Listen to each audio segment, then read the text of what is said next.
Hi folks, welcome to Crisco's Corner. Unfiltered commentary. And not your truth, the real truth. Please like, share, and subscribe. And as always, thank you for your support.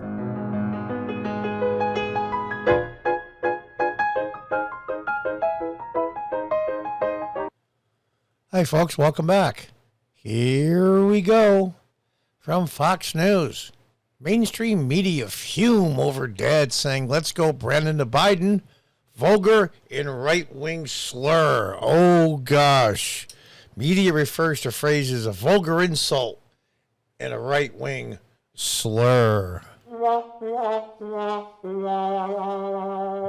you freaking kidding me? Really? What's more ridiculous and vulgar?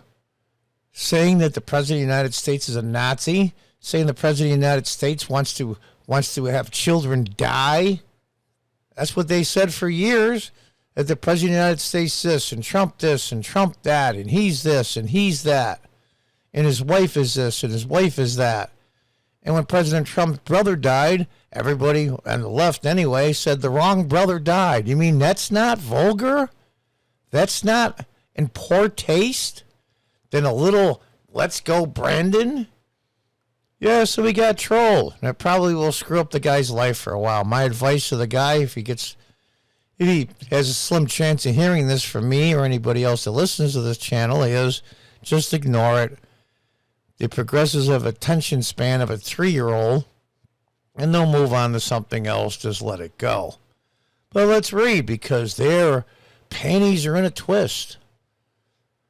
Media pundits spent most of Christmas weekend berating a fowler who yelled, "Let's go Brandon," at President Biden on Christmas Eve. President Biden said, and First Lady Jill Biden, they didn't call her Dr. Biden? Took part in a Santa tracker event with NORAD officials on Friday to speak with callers tracking Santa. At the end, I've heard it. You see a previous episode where I have the video. The fowler said, "Let's go Brandon," at the end.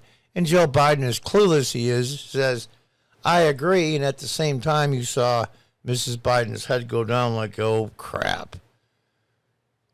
What they're mad about is the fact they did it in something so innocent as a Santa NORAD tracker to track where Santa is in the world. And they did it then. Well, you know what? Get used to it. Get used to it. Because starting in the next few weeks, as things heat up for the midterms, people on the right, conservative people, conservatives, independents, libertarians, are going to start going, "F you." It's about time that we fought back and got right in their face, and they don't like it. They say horrible, ridiculous things to people they don't agree with. Anybody that's center-right is a Nazi and wants to kill children. They believe this crap. The phrase "let's go Brandon" emerged, and they explain it came from the NASCAR. For the 3 people that don't know, mainstream media journalists since treated the saint as vulgar and vitriol, going as far as to compare people who used the phrase to ISIS sympathizers. Oh, really? ISIS sympathizers. By the way, ISIS is pretty much done with now, thanks to President Trump. The pattern continued after reporters identified the man as James Schmeck, a former Oregon police officer who has since insisted the phrase was made in a joking manner. Even if it wasn't, so what? Get used to it. Get used to it.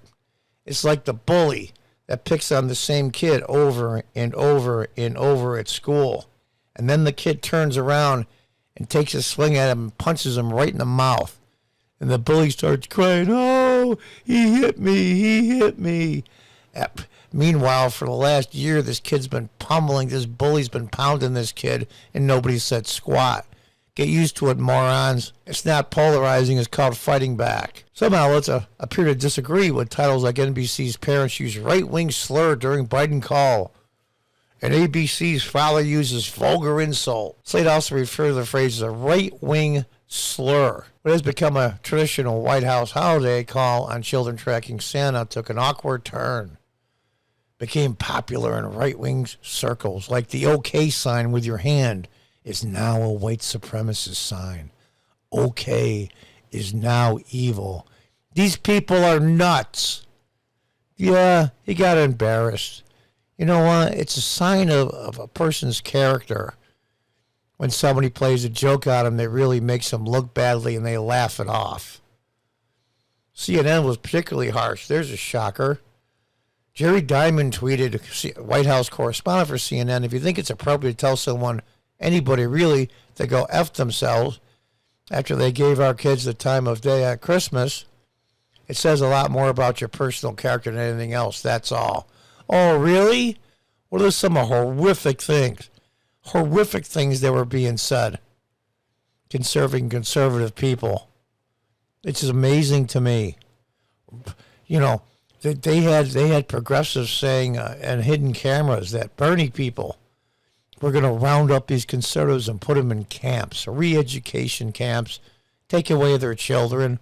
We're taking their children and we're going to teach them what we want to teach them. The parents have no say. You don't think that's vulgar? You don't think that's 50 times worse? You flipped off the president on Christmas Eve. So what? Big deal. During on their segment, Atlantic's Ron Brownson went as far as to claim the phrase was a form of insurrection. Really? Because he thinks it's wrong that people think that Biden is illegitimate? Millions thought Trump was illegitimate and treated him so. Let's listen to what this moron has to say. And these people make a lot of money doing this, by the way. About the political climate in this country. Yeah, look, it's ungracious, it's juvenile, it's reprehensible by the father. But I don't think it's fundamentally about incivility. I think it is fundamentally about insurrection. I don't know the individual, but the whole let's go Brandon kind of motif. I don't know the individual, but it's insurrection. Can you, my God, you got to be kidding me. The horrible things that were done and said concerning Trump, and even more importantly, the people that supported him or worked for him, that's not insurrection. To take a duly elected president like Trump, whether you like it or not, and do everything in your power to make sure he's put out of office against the will of the American people, you don't think that's insurrection? Two trumped up impeachments? That's not insurrection? To stand there at a State of the Union address and at the end, the Speaker of the House tear up the speech of a sitting U.S. president? You don't think that's insurrection, you moron? I don't know this individual, but it's insurrection. So it means you know what the hell you're talking about. Is a reflection of the view, 2/3 of the Republican base, driven by Trump's claims, false claims, and the big lie that Biden is an illegitimate president. And it reflects as well the findings in multiple polls by the American Enterprise Institute, Vanderbilt University, and others, that a majority of Republican voters now say the American way of life is disappearing so fast, the traditional American way of life, that we may have to use force to save it. I think you're seeing this is a manifestation not just of incivility, but of the fundamental view of the illegitimacy and the ominous shores that we're kind of sailing toward very quickly in 2022 and especially 2024. Oh, seriously. Seriously. I don't think it's fundamentally about incivility. I think it's fundamentally about insurrection. All the reporters had similar comments. Oh, gosh. We hurt somebody's feelings. Oh, the whole world has to stop. The whole world has to say, oh, some people were offended by that. You know what? Let's go, Brandon, is code for F. Joe Biden. Yeah, it is. It is. And some of the horrific things that were said and done. You talk about insurrection splitting this country apart. Especially the last 2 years of Trump's presidency was a nightmare. Absolute nightmare for America and its people, and especially 2020 with the COVID restrictions, draconian lockdowns. Was a little childish? Yeah, so what? Who cares? He got punked. I mean, so many people are broken. I know we're all supposed to say this isn't a big deal, but that's dumb. I think it's a big deal that a third of the country is angry and crazy. Oh, yeah, that's white. That's right. It's white rage. Oh, yeah. You can say and do anything you want as a progressive, right to your face or behind your back on national television or a local radio show and say, hey, that's my right. But somebody makes a joke and catches the president and embarrasses him live. The morons didn't even put a delay on the call, which is standard procedure, I would think. Radio stations do it all the time. I've been interviewed a lot. Here in upstate New York, I'm a former councilman, and I go on the radio 5-6 times a year still with a local talk show host. And I'll record it on my computer, and there's a delay of several seconds. People are idiots. Still deeply unsettling that MAGA people express such a hatred for Joe Biden. No, they don't express hatred for Joe Biden as a human being. In fact, a lot of them feel sorry for him because he's mentally incompetent. They feel hatred for what you people have been doing on the left for the last 4 or 5 years. Trump is so far in your heads, rent-free, I might add, that you can't make any money in media unless it's pounding Trump or the deep right insurrectionists.